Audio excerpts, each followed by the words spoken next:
Audio Jungle.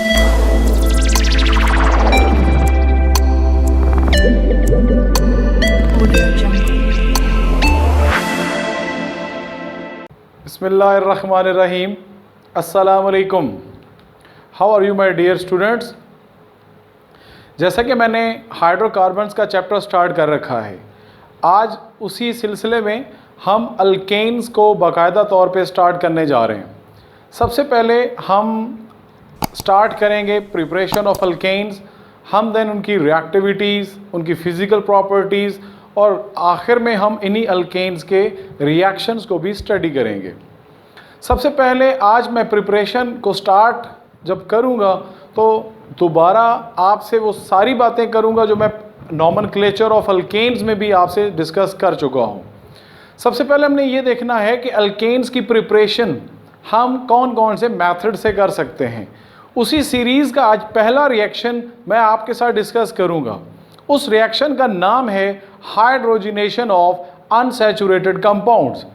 सबसे पहले मैं इस रिएक्शन को स्टार्ट करने से पहले आपके साथ कुछ अहम बातें डिस्कस करना चाहता हूँ। वो कौन सी बातें हैं, लेट्स सी। सबसे पहले आप देखें कि अल्केन्स, जिनको हम पैराफीन्स भी कहते हैं, पैराफीन्स के बारे में मैंने आपको बताया हुआ है कि para mean little, affin mean affinity. जो लीस्ट रिएक्टिव कंपाउंड्स होते हैं, सैचुरेटेड कंपाउंड्स, हम उनको पैराफीन्स कहते हैं। सो अल्केन्स यहाँ पे हमारे पास वो एलिफैटिक कंपाउंड्स हैं जो लीस्ट रिएक्टिव होंगे, हम उनको पैराफीन्स का नाम देंगे। अब उसके बाद हम ये भी जानते हैं कि जो अल्कीन्स होते हैं, अल्केन्स जो होते हैं, ये sp3 हाइब्रिड होते हैं और इनका जो फॉर्मूला होता है वो CnH2n+2 का होता है। So this is general information about the saturated alkanes. अब मैं हाइड्रोजिनेशन की बात आपसे डिस्कस करता हूँ। हाइड्रोजिनेशन क्या होता है? Addition of hydrogen in a compound is called hydrogenation. अब यहाँ पे कौन से कंपाउंड की बात हुई है? वो अनसैचुरेटेड कंपाउंड्स की बात हुई है। अब अनसैचुरेटेड कौन से कंपाउंड्स होते हैं? ऐसे कंपाउंड्स जिनमें मल्टीपल बॉन्ड्स मौजूद होते हैं। इसका मतलब क्या हुआ? मल्टीपल बॉन्ड्स में हमारे पास अल्कीन्स आ जाते हैं और अल्काइन्स आ जाते हैं। तो हम अनसैचुरेटेड उनको भी कहते थे जिनमें हमारे पास पॉसिबिलिटी होती थी फॉर एडिशन ऑफ 1 और 2 हाइड्रोजन मॉलिक्यूल्स। तो अब हमने क्या करना है? उन्हीं अनसैचुरेटेड कंपाउंड्स के अंदर हाइड्रोजन को ऐड करना है और हमारे पास सैचुरेटेड कंपाउंड अल्केन बन जाएगा। सो इसीलिए हम इसको प्रिपरेशन ऑफ अल्केन के फर्स्ट रिएक्शन में पढ़ने जा रहे हैं। सबसे पहले आप देखें हमारे पास क्या होता है। फॉर एग्जांपल एक कंपाउंड है, दिस इज इथीन। अब आप इसमें देखें हमारे पास क्या होता है, डबल बॉन्ड मौजूद है और इसमें हमेशा सिग्मा बॉन्ड एक होता है और पाई बॉन्ड, जो डबल बॉन्ड में दूसरा क्या होता है, वो पाई बॉन्ड होता है। अब हमने क्या करना है? इस अल्कीन के अंदर हाइड्रोजन को ऐड करना है। हाइड्रोजन के एक मॉलिक्यूल को हम ऐड कर सकते हैं। तो अब आप देखें यहाँ पे आपने एक पॉइंट नोट करना है कि जो पाई बॉन्ड होता है वो हमेशा टूट के 2 सिग्मा बॉन्ड्स बना सकता है। सो हम यहाँ पे इस रिएक्शन को किस तरह से लिखेंगे? अब ये कार्बन है, ये कार्बन और ये उसके अपने हाइड्रोजन्स थे जो पेरेंट मॉलिक्यूल में मौजूद थे। जब हमने देखा कि ये जो पाई बॉन्ड है, ये पाई बॉन्ड क्या होगा? ये यहाँ से टूटेगा और 2 नए सिग्मा बॉन्ड्स बनाएगा। वो जो 2 नए सिग्मा बॉन्ड होंगे उनमें आप यहाँ पे क्या लिख देंगे? हाइड्रोजन लिख देंगे। सो अब आप देखें यहाँ पे हमारे पास ये क्या था? दिस वाज इथीन और इथीन से हमने क्या बना लिया? इथेन।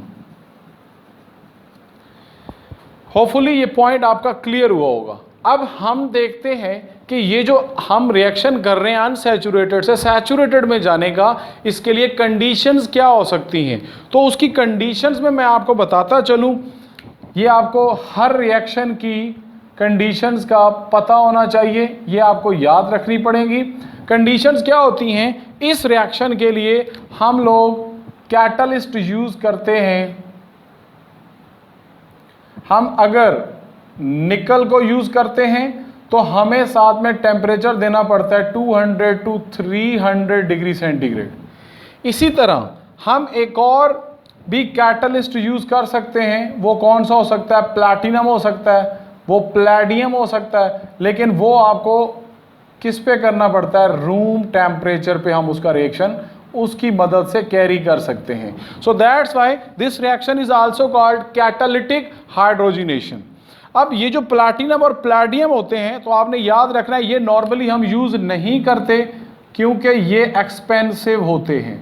सो हम इससे अवॉइड करते हैं और हम सिंपली वो जो हमें इजीली अवेलेबल होता है निकल, हम उसकी मदद से हाइड्रोजिनेशन करते हैं। सो ये जो मैंने आपके सामने रिएक्शन लिखा था तो इसमें हम लोग क्या लिख लेते हैं, निकल 200 to 300 degree centigrade temperature is required for the addition of hydrogen in this compound. अब हम आगे चलते हैं, हमारे पास एक अल्कीन आ गया, एक और भी हमारे पास कंपाउंड अनसैचुरेटेड है, वो कौन सा होता है, अल्काइन।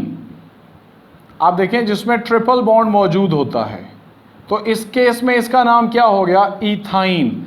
अब इथाइन में आप देखें हमारे पास ट्रिपल बॉन्ड मौजूद है और ट्रिपल बॉन्ड के केस में सिग्मा बॉन्ड हमेशा एक होता है, एडिशनल जो बॉन्ड्स होते हैं वो पाई बॉन्ड्स होते हैं। तो अब आप देखें इसमें ट्रिपल बॉन्ड का मतलब एक सिग्मा और दो पाई बॉन्ड्स। तो हम यहाँ पे क्या कर सकते हैं, आपने स्टेप बाय स्टेप काम करना है ताकि आपको ये रिएक्शंस आसानी से समझ आ जाएं। अब हमने देखा कि इसमें हमारे पास एक हाइड्रोजन का मॉलिक्यूल हम स्टेप 1 में ऐड करते हैं, उसमें क्या होगा, जो अभी मैंने थोड़ी देर पहले आपसे डिस्कस किया कि हम लोग एक पाई बॉन्ड को तोड़ते हैं और उस पाई बॉन्ड के टूटने से क्या होता है, दो नए सिग्मा बॉन्ड बनते हैं।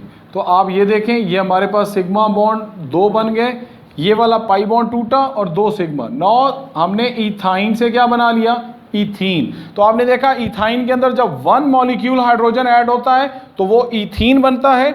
इसी तरह हम नेक्स्ट स्टेप में जब करेंगे तो हमारे पास क्या है, ये इथीन था। अब इथीन के अंदर जो हमारे पास ये बन चुका, इसके अंदर हम एक और हाइड्रोजन का मॉलिक्यूल ऐड करेंगे तो हमारे पास क्या बन जाएगा। अब आप देखें हमारे पास एक पाई बॉन्ड रह चुका है, तो हम क्या लिख लेते हैं, हमारे पास ये एक कार्बन, ये कार्बन जो हमारे पास पेरेंट मॉलिक्यूल था उसमें से जब हमने एक पाई बॉन्ड तोड़ा था तो हमारे पास दो हाइड्रोजन्स आ गए थे। और अब इस रिएक्शन के अंदर आप देखिए हम दूसरा पाई बॉन्ड भी तोड़ रहे हैं जिससे हमारे पास एक हाइड्रोजन का मॉलिक्यूल ऐड हो जाता है। तो अब आप देखें यहाँ पे क्या हुआ, इथीन से हमने क्या बना लिया, इथेन बना लिया। इस रिएक्शन की इंडस्ट्रियल इंपॉर्टेंस भी हम डिस्कस कर लेते हैं। इंडस्ट्रियली आप देखते हैं कि हमारे पास जो वेजिटेबल ऑयल्स होते हैं वो अनसैचुरेटेड कंपाउंड्स होते हैं, उनके फैटी एसिड्स में अनसैचुरेशन आ जाती है। तो इस वजह से हम क्या कर सकते हैं, उस ऑयल को घी में कन्वर्ट कर सकते हैं, क्योंकि जो घी होता है उसमें जो हमारे पास फैटी एसिड्स होते हैं वो सैचुरेटेड होते हैं, सिंगल बॉन्डेड होते हैं। तो हम अगर इसको यूं लिखना चाहें कि हमारे पास जो रिएक्शन है वो क्या है, वेजिटेबल ऑयल। तो वेजिटेबल ऑयल की आप क्या करेंगे, हाइड्रोजिनेशन करेंगे। In the presence of nickel it will be converted into vegetable ghee में ये कन्वर्ट हो जाएगा। So this is the industrial application of this reaction. Industrial application. तो आज मैंने इस लेक्चर के अंदर सिर्फ एक ही रिएक्शन को डिस्कस करना चाहा। उसकी वजह कि हमारे पास जो रिएक्शन है वो रिएक्शन इतना मुश्किल नहीं है, क्योंकि उसके नाम में ही जवाब था, हाइड्रोजिनेशन, एडिशन ऑफ हाइड्रोजन। किस में, अनसैचुरेटेड कंपाउंड में। अब जो हमारे पास हमारा जो एग्ज़ाम सिस्टम है उसके अंदर डिफरेंट बोर्ड्स हैं। चूँकि मैं बार बार ये बात कर रहा हूँ कि ये सारे बोर्ड्स के स्टूडेंट्स के लिए मेरे ये लेक्चर्स हैं, तो इसीलिए हमारे पास कुछ क्वेश्चंस इन्हीं से रिलेटेड वो नॉलेज बेस होते हैं, कुछ अंडरस्टैंडिंग और कुछ एप्लीकेशन बेस्ड क्वेश्चंस होते हैं। सो इन तीनों कैटेगरीज को आपके साथ डिस्कस करूंगा। ये जो मैंने आपको एक लेक्चर एक ही टॉपिक प्रिपरेशन का पढ़ाया, हम देखते हैं कि इसी एक हमारे पास जो रिएक्शन है उसको 8 तरीकों से पेपर में पूछा जा सकता है। ऑर्गेनिक केमिस्ट्री की जितनी ज़्यादा प्रैक्टिस आप इन स्ट्रक्चर्स की मदद से करेंगे, कभी भी आपके लिए प्रॉब्लम नहीं होगा। आप जब भी रिएक्शन की स्टेटमेंट देखते हैं तो नॉर्मली बच्चे कंफ्यूज हो जाते हैं कि इसको अटेम्प्ट करना हमारे लिए बहुत ज़्यादा मुश्किल है। आज मैं थोड़ा सा आप लोगों से इसी रिएक्शन से रिलेटेड जो क्वेश्चन पॉसिबल हो सकते हैं वो आपके साथ डिस्कस करता हूँ, और इंटरेस्टिंगली इन 8 के 8 क्वेश्चंस का आंसर सिर्फ यही रिएक्शन है। सबसे पहला question, how to ask questions में मैंने कुछ क्वेश्चंस लिख रखे हैं। Number 1 is how can you convert alkene and alkynes into alkanes. तो आप उसमें आंसर क्या लिखेंगे? Hydrogenation of alkene and alkynes. तो आप अल्कीन्स के लिए ये रिएक्शन जिसमें 1 मॉलिक्यूल ऑफ हाइड्रोजन और अल्काइंस के लिए 2 हाइड्रोजन के मॉलिक्यूल्स आप क्या कर सकते हैं? ऐड कर सकते हैं। Second question is how can you prepare saturated compounds from unsaturated. अब बात वही है, सैचुरेटेड कौन होते हैं? जिनके अंदर सिंगल बॉन्ड मौजूद होता है, और अनसैचुरेटेड कौन से होते हैं? जिनके अंदर डबल एंड ट्रिपल बॉन्ड्स। तो आप देख लें, यहाँ पे डबल बॉन्ड था, यहाँ पे ट्रिपल बॉन्ड था, और हमने दोनों केसेस में अल्केन्स में उसको क्या किया? कन्वर्ट कर लिया। ये भी वही क्वेश्चन है। नेक्स्ट वो आपसे पूछ सकता है how ethane is prepared from ethene and ethyne. अब पहले क्वेश्चन में देखें, उसने स्पेसिफिकली अल्कीन्स बोला, अल्केन्स बोला, अल्काइंस बोला। अब उसने क्या किया? इस क्वेश्चन के अंदर आपको एक टारगेट सेट कर दिया कि आप 2 कार्बन्स वाला अल्केन बनाएं, विच इज कॉल्ड इथेन। तो आपको पेरेंट जो मॉलिक्यूल दे रहा है वो भी 2 कार्बन्स के अल्कीन्स और अल्काइंस है, मतलब इथीन और इथाइन। इसने क्वेश्चन में लिखा इथेन बनाएं इथीन और इथाइन से। तो इसमें भी आप देखें, हमने वही क्वेश्चन लिखा, ये इथीन था तो इथेन बना, ये इथाइन था तो इथेन बना। तो मतलब हमने इस तरीके से उसको प्रिपरेशन अल्केन्स की कर सकते हैं। नेक्स्ट रिएक्शन क्या हो सकता है कि right down the reaction for the formation of propane from propyne. अब वो प्रोपेन पूछ रहा है। आप देखें, उसने आपके सामने यहाँ पे क्या कर रखा है, आपने हमेशा इन जैसे क्वेश्चंस को जब भी सॉल्व करना है तो उसके लिए सबसे पहला काम आपने क्या करना है? आपने लिखना है कि उसने हमसे बनवाना क्या है? Right down the reaction for the formation of propane. अब प्रोपेन का फॉर्मूला अगर आपको आता है तो सबसे पहले आप रफ पे वो लिख लें। ये मैंने प्रोपेन लिख दिया। अब क्वेश्चन में कहता है प्रोपेन बनाएं, किससे बनाएं? From propyne. अब आप देखें प्रोपाइन में क्या होता है? CH3C triple bond CH। This is propyne. तो अब आप देखें इस रिएक्शन को भी हमसे वो क्या पूछ रहा है। जब आप जैसे ही ये रिएक्शन लिखेंगे तो आपको फौरन समझ आ जाएगी कि वो अनसैचुरेटेड मतलब ट्रिपल बॉन्ड को किस में कन्वर्ट करना चाह रहा है? Into single bond. और ये कौन से प्रोसेस से हो सकता है? Bye hydrogenation. तो सिंपली आपने इसको सॉल्व करने का, मैं शॉर्टली यहाँ पे सॉल्व कर लेता हूँ। तो आपने क्या कर लेना है? +2 हाइड्रोजन के मॉलिक्यूल जिसमें डालें इन द प्रेजेंस ऑफ निकल 200 to 300 degree centigrade temperature, then it will be converted into propane. चूंकि ये सिंपल रिएक्शन था इसलिए मैंने इसी के ऊपर सॉल्व कर लिया। अदरवाइज आप रिएक्शन का स्टेटमेंट लिखें और नीचे स्टेप बाय 1, स्टेप 1 में आप प्रोपीन बनाएं, स्टेप 2 में आप लोग क्या कर लेंगे? प्रोपेन बना लेंगे। This is the method for solving the organic chemistry के जो ट्रिक्स होते हैं आप उनको किस तरह से सॉल्व कर सकते हैं। नेक्स्ट क्वेश्चन आ जाता है इसी में से, what is hydrogenation of unsaturated compound. अब आप देखें ये सिंपली उस स्टेटमेंट से ही उसने हमसे पूछ लिया। तो आप देखें, आप just hydrogenation of unsaturated compound, तो ये बड़े सिंपल जब मूड में होते हैं एग्जामिनर्स तो इस तरह के पेपर में सेट किए जाते हैं। नेक्स्ट हमारे पास what is Sabatier and Senderens reaction. तो ये आपने याद रखना है, वो भी इसी रिएक्शन का ही नाम है सैबाटायर सैंडर्स रिएक्शन, जिसको हम हाइड्रोजिनेशन ऑफ अनसैचुरेटेड कंपाउंड कह रहे हैं।